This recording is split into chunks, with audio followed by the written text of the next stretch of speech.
اب تیسری بات کہی جا رہی ہے، اگر تمہیں اپنے ان اہل مکہ کے رشتہ داروں میں سے یا ان سے دوستوں سے حلیفوں سے کوئی تعلق ہے تو دیکھو راستہ تو اب بھی کھلا ہے، وہ لوگ جب چاہیں ایمان لے آئے، ایمان لائیں، نماز قائم کریں، زکوٰۃ دیں، تمہارے بھائی ہو جائیں گے۔ اللہ نے کوئی راستہ بند تو ابھی نہیں کیا ہے۔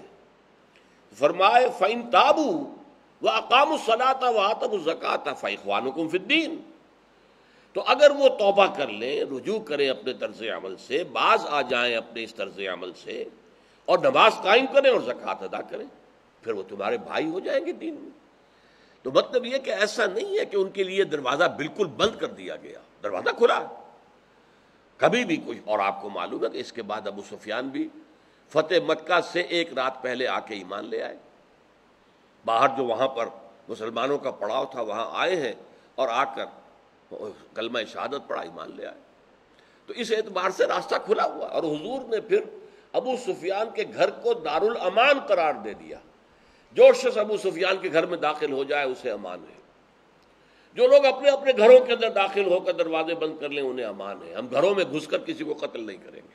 یہ سارے اعلانات آپ نے کیے، اور ابو سفیان کے گھر کو خاص طور پر دارالامان، جو اس کے گھر میں پناہ لے لے گا وہ امان میں ہے۔ تو فرمایا راستہ کھلا ہے، فَإِن تَابُوا وَأَقَامُوا الصَّلَاةَ وَآتَوُا الزَّكَاةَ فَإِخْوَانُكُمْ فِي الدِّينِ، پھر وہ تمہارے بھائی ہیں دین میں۔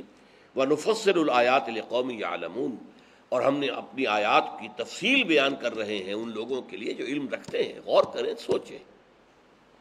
وَإِن نَكَثُوا أَيْمَانَهُمْ، اب آ گئی وہ بات، اگر یہ توڑ دیں اپنی قسموں کو، خلاف ورزی کریں اپنے معاہدے کی، جیسے کہ فی الواقع ہو گیا۔ ہوا کیا تھا، میں نے آپ کو بتایا تھا کہ صلح حدیبیہ کے وقت بنو خزاعہ حضور کے ساتھی بن گئے، حلیف بن گئے، بنو بکر یہ قریش کے ساتھی بن گئے۔ اس کے بعد ہوا یہ کہ بنو بکر کے کچھ لوگوں نے رات کو حملہ کیا بنو خزاعہ پر، اور قریش کے بھی کچھ لوگوں نے اپنے چہرے ویرے ڈھانپ کر، اپنی جو آئیڈینٹی ہے اس کو چھپا کر ان کا ساتھ دیا۔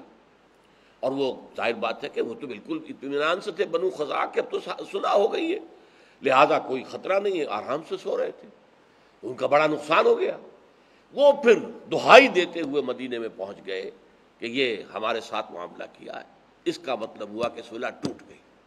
اس کے بعد ابو سفیان چل کر آئے، انہیں اندازہ ہو گیا تھا کہ اب ہم مقابلہ نہیں کر سکتے محمد کا صلی اللہ علیہ وسلم، we are no match to him now, کوئی نہیں، لہذا عافیت اسی میں ہے کہ صلح کی تجدید کر لو، معافی مانگ لو، جو بھی ہو گیا ہے نقصان ہمارے حلیفوں کے ہاتھوں اس کی تلافی کر دو، دیت دے دو جو بھی مقتول ہو گئے ان کی۔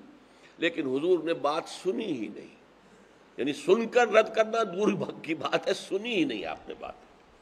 تو فرمایا وَإِن نَكَثُوا أَيْمَانَهُم مِّن بَعْدِ عَهْدِهِمْ، پھر اگر وہ توڑ دیں اپنی قسموں کو اس کے بعد کہ انہوں نے عہد پختہ کر لیا، وَطَعَنُوا فِي دِينِكُمْ، اور تمہارے دین پہ حملہ کریں، حملہ آور ہو جائیں، فَقَاتِلُوا أَئِمَّةَ الْكُفْرِ، تو جنگ کرو ان کفر کے اماموں سے۔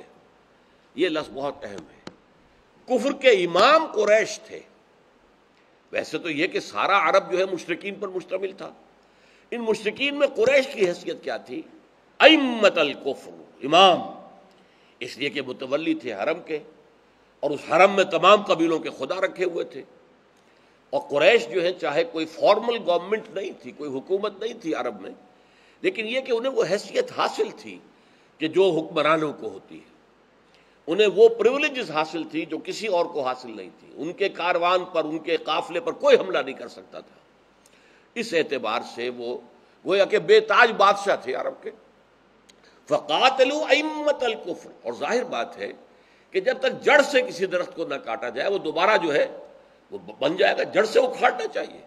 تو یہ جو امام ہیں کفر کے قریش، ان سے جنگ کرو، یہ ہے در حقیقت کلائمیکس اس کا کہ جو بھی کوئی جھجک تھی، کوئی تردد تھا، کوئی تذبذب تھا، جو بھی کچھ لوگوں میں مختلف اسباب سے تھا جو میں آپ کو بیان کر چکا ہوں، اب اس کے ضمن میں آخری حکم آ گیا، فَقَاتِلُوا أَئِمَّةَ الْكُفْرِ إِنَّهُمْ لَا أَيْمَانَ لَهُمْ لَعَلَّهُمْ يَنْتَهُونَ، تو قتال کرو، جنگ کرو ان کفر کے اماموں سے، یقیناً ان کی کوئی قسمیں نہیں ہیں، ان کا کوئی پاس نہیں ہے، ان کا کوئی عہد کا اعتبار نہیں ہے، لَعَلَّهُمْ يَنْتَهُونَ، شاید کہ یہ باز آ جائیں. یہ بڑا ایک لطیف سا نکتہ ہے کہ تم چڑھائی کرو تو صحیح، شاید کہ وہ بغیر لڑے بھڑے جو ہے وہ سرنڈر کر دیں، باز آ جائے.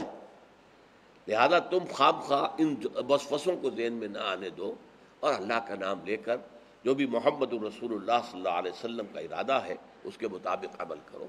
بارک اللہ لی ولکم فی القرآن العظیم ونفعنی وإیاکم بالآیات والذکر الحکیم.